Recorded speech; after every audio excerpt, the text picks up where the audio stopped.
Good morning, good afternoon, good evening दोस्तों। Kevin Lopez back from personal tutor, standard 11th geography chapter 7 that is landforms and their evolution का topic characteristics of running water हम समझ रहे हैं। इसमें जो सब टॉपिक आज मैं आपके साथ डिस्कस करने वाला हूं that is mature phase of running water. Previous phase में आपने देखा है that was the youth phase. ऐसे यूथ, मेच्योर, ओल्ड 3 फेजेस होते हैं, तो उसमें से इसी श्रृंखला में सेकेंड फेज में आपको एक्सप्लेन करने वाला हूं। This is the mature phase of running water, या इसमें हम कह सकते हैं एक रिवर बन जाता है, एक रनिंग वाटर। इसके पहले वाले फेज के बारे में जानने के लिए मेरा प्रीवियस वीडियो जरूर देखिए दोस्तों, आपको एक लिंक समझ में आ जाएगा। मेच्योर फेज एक ऐसा फेज होता है जहां बहुत सारी स्ट्रीम्स मिलके एक प्रॉपर इंटीग्रेशन के साथ बहने लगती है। मतलब प्रॉपर पाथ डिफाइन हो जाता है कि अब इसी पाथ से बहना है, क्योंकि इसके पहले वाले फेज में एक पाथ डिफाइन रहता है जहां से पानी ट्रिकल होकर रास्ता बना के निकलता है, दैट इज अ स्ट्रीम। अब यहां पर एक पाथ बन गया है, एक फिक्स पाथ है कि इसी एरिया से अब ये रिवर फ्लो करेगी।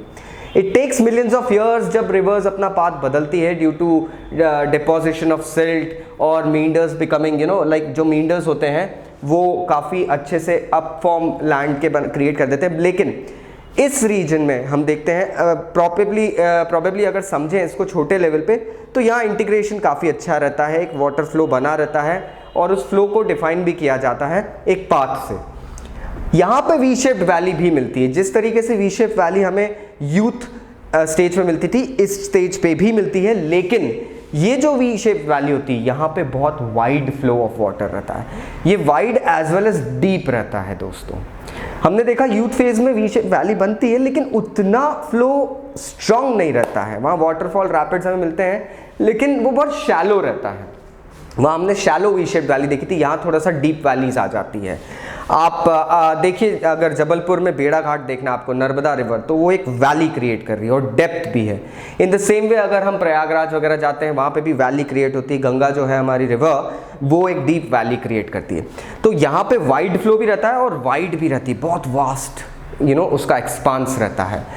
और यहाँ फ्लड प्लेन्स क्रिएट होते हैं। फ्लड प्लेन्स मतलब यहाँ पर बाढ़ आने पर रिवर अपना वॉल्यूम और लेवल बढ़ा देती है और साइड में जो एरिया रहता है जहाँ पे फ्लड आए, तो वो एरिया जो पानी के अंदर सबमर्ज हो जाएगा, जलमग्न हो जाएगा, वो भी क्रिएटेड रहता है। एंड मींडर्स का इसमें काफ़ी ज़्यादा रोल रहता है, बिकॉज डिपोजिशन तो हो रहा है, स्ट्रीम लेवल से जो इरोजन हुआ है वो यूथ लेवल पे वो स्ट्रीम्स के थ्रू इरोजन हुआ, यहाँ पे आके वो डिपोजिशन चालू हो जाता है। सो मींडर्स जो होते हैं they actually go ahead and create up forms.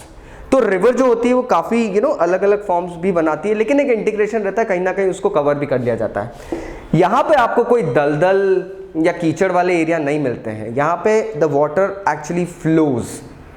यहाँ पे जितना भी मटेरियल रहता है, ये स्वैम्प्स वगैरह, वाटर का फ्लो इतना स्ट्रांग रहता है कि जो अपर सॉइल और सिल्ट की लेयर है वो पूरी की पूरी बह चुकी होती है। So here it's all about business. Water actually flows in business.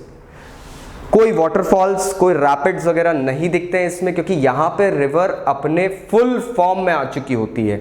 एक वाटर का जो फ्लो है वो एक फुल फॉर्म मतलब रिवर फॉर्म में आ गया होता है, और voluminous amount of water flows, मतलब हम बात करें तो बहुत क्यूबिक्स में इसे नापा जाता है, तो इतने हजारों क्यूबिक वाटर हर सेकेंड में बहता है दोस्तों। So here you can see that means the river is fully expanded.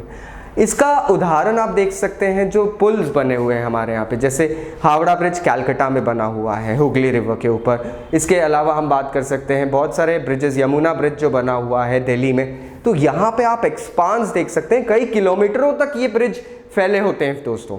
तो आप समझ सकते हैं कि यहाँ पर आके रिवर का जो फ्लो होता है वो कितना एक्सपांडेड हो गया होता है। So this is the mature phase. अगले फेज के लिए मेरा अगला वीडियो देखिए। Thank you very much, see you, take care.